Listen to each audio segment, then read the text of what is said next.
All Summer in a Day by Ray Bradbury. Ready? Ready. Now? Soon. Do the scientists really know? Will it happen today? Will it? Look. See for yourself. The children pressed to each other like so many roses, so many weeds, intermixed, peering out for a look at the hidden sun. It rained. It had been raining for 7 years.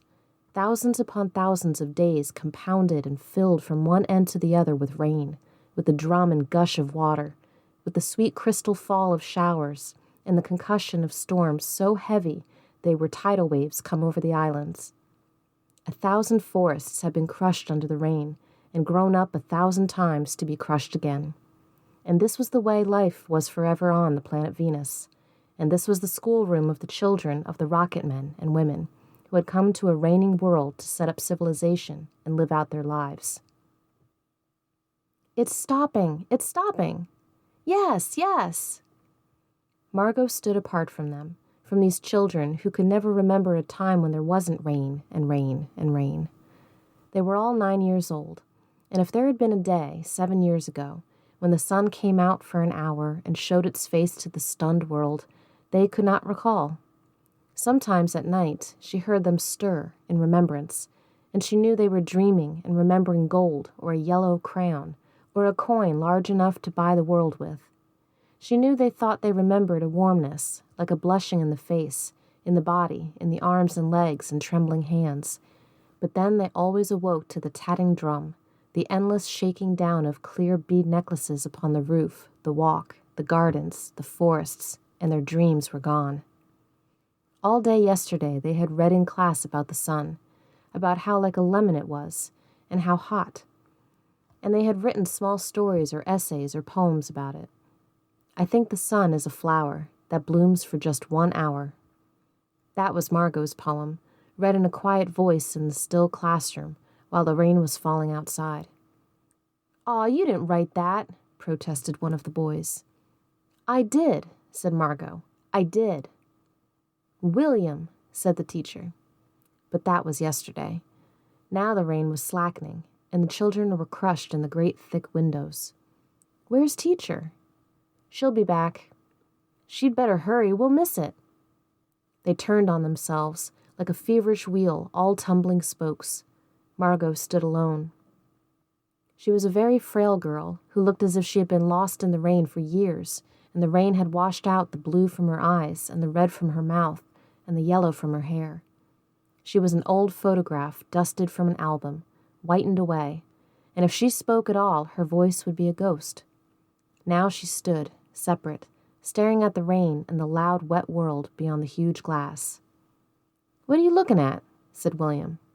Margot said nothing. "Speak when you're spoken to." He gave her a shove, but she did not move. Rather, she let herself be moved only by him and nothing else. They edged away from her. They would not look at her. She felt them go away. And this was because she would play no games with them in the echoing tunnels of the underground city. If they tagged her and ran, she stood blinking after them and did not follow.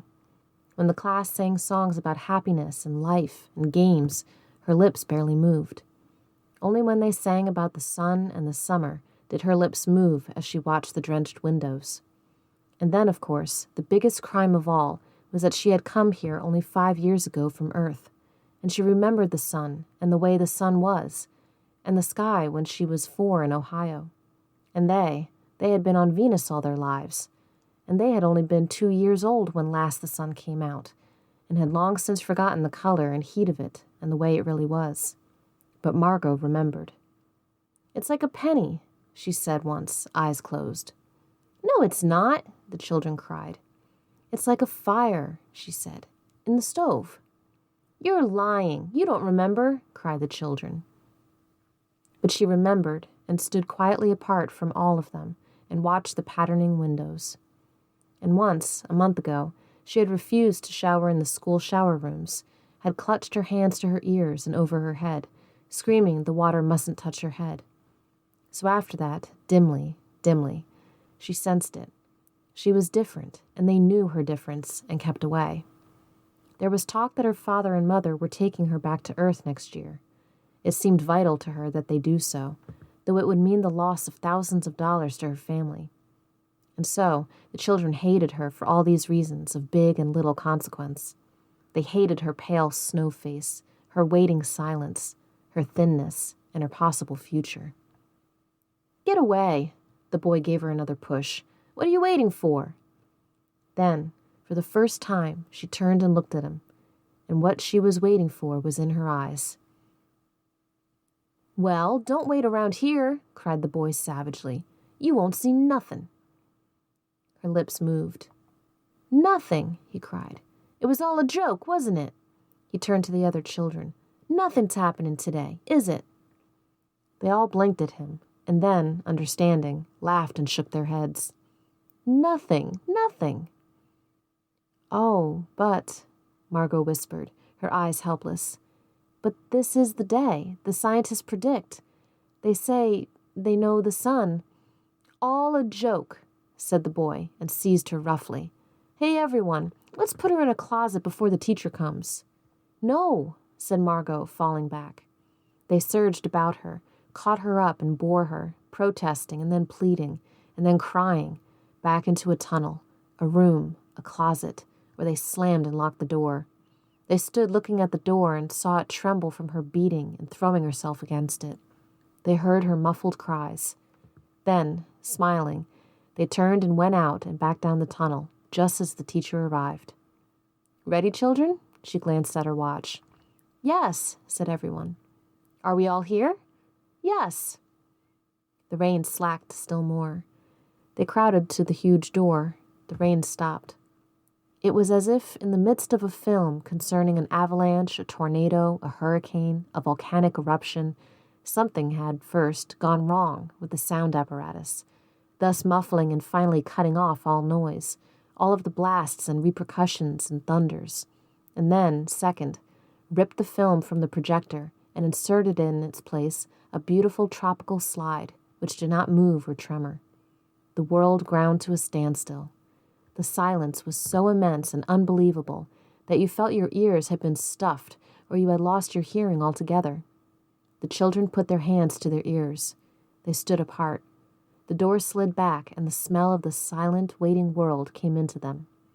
The sun came out. It was the color of flaming bronze, and it was very large, and the sky around it was a blazing blue tile color, and the jungle burned with sunlight as the children, released from their spell, rushed out, yelling into the springtime. "Now don't go too far," called the teacher after them. "You've only got 2 hours, you know. You wouldn't want to get caught out." But they were running and turning their faces up to the sky and feeling the sun on their cheeks like a warm iron. They were taking off their jackets and letting the sun burn their arms. "Oh, it's better than the sun lamps, isn't it? Much, much better." They stopped running and stood in the great jungle that covered Venus, that grew and never stopped growing, tumultuously, even as you watched it. It was a nest of octopi, clustering up great arms of flesh-like weed, wavering, flowering in this brief spring. It was the color of rubber and ash, this jungle, from the many years without sun. It was the color of stones and white cheeses and ink, and it was the color of the moon.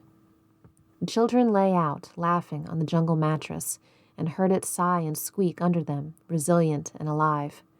They ran among the trees, they slipped and fell, they pushed each other, they played hide-and-seek and tag. But most of all, they squinted at the sun until the tears ran down their faces. They put their hands up to that yellowness and that amazing blueness, and they breathed of the fresh, fresh air and listened to the silence, which suspended them in a blessed sea of no sound and no motion. They looked at everything and savored everything. Then, wildly, like animals escaped from their caves, they ran and ran in shouting circles. They ran for an hour and did not stop running. And then, in the midst of their running, one of the girls wailed. Everyone stopped. The girl, standing in the open, held out her hand. "Look, look," she said, trembling. They came slowly to look at her opened palm. In the center of it, cupped and huge, was a single raindrop. She began to cry looking at it. They glanced quietly at the sun. "Oh, oh." A few cold drops fell on their noses and their cheeks and their mouths. The sun faded behind a stir of mist. A wind blew cold around them. They turned and started to walk back toward the underground house, their hands at their sides, their smiles vanishing away. A boom of thunder startled them, and like leaves before a new hurricane, they tumbled upon each other and ran. Lightning struck 10 miles away, 5 miles away, a mile, a half-mile. The sky darkened into midnight in a flash. They stood in the doorway of the underground for a moment until it was raining hard. Then they closed the door and heard the gigantic sound of the rain falling in tons and avalanches, everywhere and forever. Will it be 7 more years? Yes, 7. Then one of them gave a little cry. Margot. What? She's still in the closet where we locked her. Margot. They stood as if someone had driven them, like so many stakes, into the floor. They looked at each other and then looked away. They glanced out at the world that was raining now, and raining steadily. They could not meet each other's glances. Their faces were solemn and pale. They looked at their hands and feet, their faces down. Margot. One of the girls said, Well... No one moved. Go on, whispered the girl. They walked slowly down the hall in the sound of cold rain. They turned through the doorway to the room in the sound of the storm and thunder, lightning on their faces, blue and terrible. They walked over to the closet door slowly and stood by it. Behind the closet door was only silence. They unlocked the door even more slowly and let Margot out.